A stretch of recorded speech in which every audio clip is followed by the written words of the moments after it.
Almost 80,000 people ago, it was the first time I rang this bell. And since then, I have organized, designed more than 1,000 speed networking events where I had the excitement to bring people together, to have them feel each other, and to try to find common points where they could collaborate together. Well, you know, the whole speed networking thing, I knew nothing about even the word networking when I was 17 years old. The only thing I know about speed was in the swimming pool. I was in the national team, getting ready for the Olympics, and everything that I lived by was through the water, chlorine, and swimming.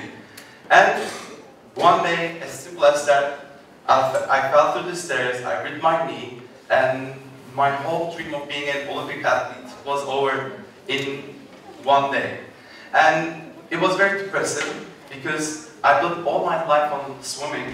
Now that was taken away from me. So I decided that I joined an exchange program and move away as far as possible. So I think I achieved that because I ended up in Oshkosh, Wisconsin. So for the ones that don't know Oshkosh, Wisconsin, it's 8 months of winter. It's a beautiful place, but it's very silent.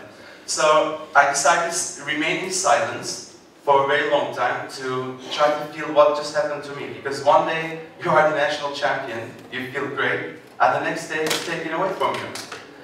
And there, one day, I just trying to still going over and over, why this happened to me?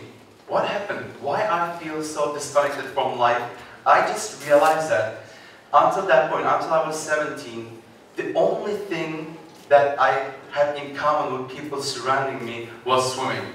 So I would talk about swimming, I would talk about listening Rocky, getting ready to the competition, and also talk about competitions. So the moment that the ability was taken away from me, I had nothing left to share with anyone.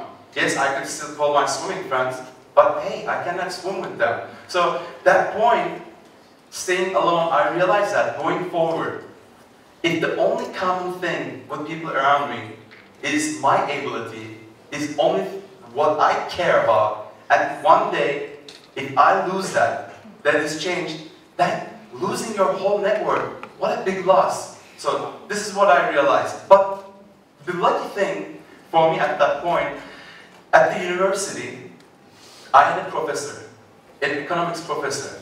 And I would go to this guy and I would say, listen, I would need an internship.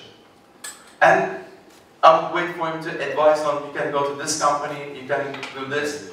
But he would reply to me as, go ahead and find who else like you needs an internship in economics and finance area. I had no idea what he meant. But because I trusted him, I said, okay, I'll go mingle, chat around. And it wasn't easy because for a couple of years I was in silence, and now he was asking me to go around and start talking to people to realize if there are any more people that has the same need. And you know what? There were a lot of people with the same need that I had, the internship in a good company. So with his vision, I was able to design the first speed networking event where we thought to the students that also needed that internship how they could talk to, within 2 or 3 minutes, to these companies in a very strong and effective way, and call companies and say, listen, you don't have to come here 2 days. Within 1 day, you can come here and you can meet up to 20 to 30 of us that have the elevator pitches ready. And the whole event was a huge success. More than 20 of us, we found our first internships that later on turned out to be our first jobs. That day, my big decision was this: no matter what happens in the future, whatever I do, if I need something, or the person sitting next to me, from someone from my network, needs something, the first thing I will do, I will go and look around. I will chat a little bit, try to figure out if somebody else also has that need.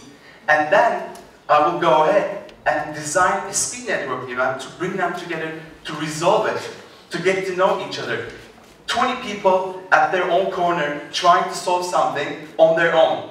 And can you imagine when they're all together and trying to solve it together? So that day I started my speed networking events at actually university. Then with my career starting, I started to do it at the financial industry. Every week I would bring people together to resolve an issue or to chat about something. The interesting thing